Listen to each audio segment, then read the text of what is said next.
Good evening. Hindi naman ako isang original Regal baby. Pero ang first movie ko with Regal na 1981, kaka-graduate ko lang ng college, yung Schoolgirls. Or I was in college that time. Pero hindi ko pa nami-meet si Mother. Ang kumuha sa akin yung director, the late Mario J. De Los Reyes. And then I continued my schooling, college.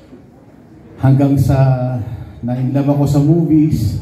Then I've been watching films from Regal until I met Mother Lily. And I did a couple of films for Regal, pero hindi talaga ako Regal baby. Pero yung talagang nangyari sa akin, after a while, I was invited in the house of Mother. I met her. And then I became a member of their club, yung Wednesday Club usually. It's an eating, drinking, chismis, family club. And doon ho ako naging very, very close kay Mother. And I've seen her legendary stories about her, how she deals with people, na nakakatawa, ganon. Na-realize ko yung genius ni Mother when she's dealing with people.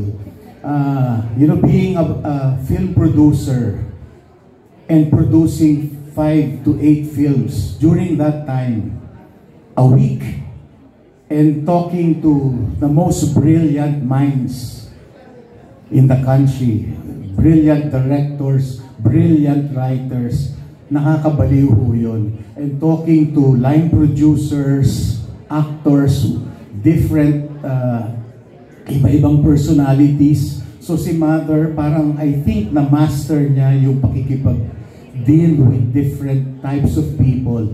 And na-realize ko na iba-iba yung dealings niya, but she gets what she wants. That's how she became, the most successful producer in our country. She has like more than 1,000 titles under Regal Films, and she has helped a lot of people, including myself. I really became very close to her. Kahit wala akong sinasabi sa kanya, alam niya may problema ako. And wala siyang sinasabi, wala siyang ginagawa, pero bigla na lang magkakaroon ng resolution yung problema ko through her. Ganun ho ka-sensitive si Mother.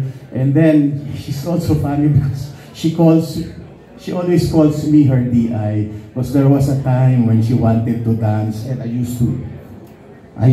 a very good dancer, so I would dance with her boogie. So palagi niya akong ginagawang DI, yun ang tawag niya sa akin. Then after a week, I will have a new film assignment. Yun ang biruan namin ni Mother. And nakakamiss yung mga ganon. Wednesday Club, we would stay until 3 in the morning.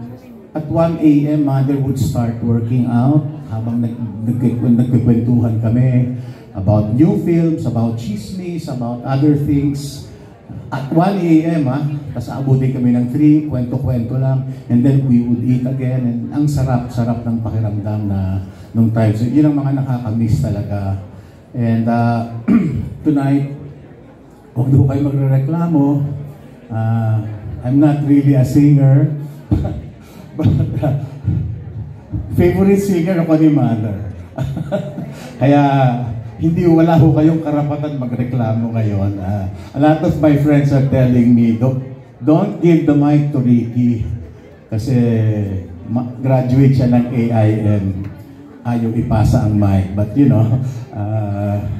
favorite na singer po ako ni Mother. So, wala po kayong magagawa kundi umupo, makinig, and hopefully magustuhan niyo to. This song that I'm going to sing is a Tagalog translation of a French song. She likes this. And sana magustuhan ninyo.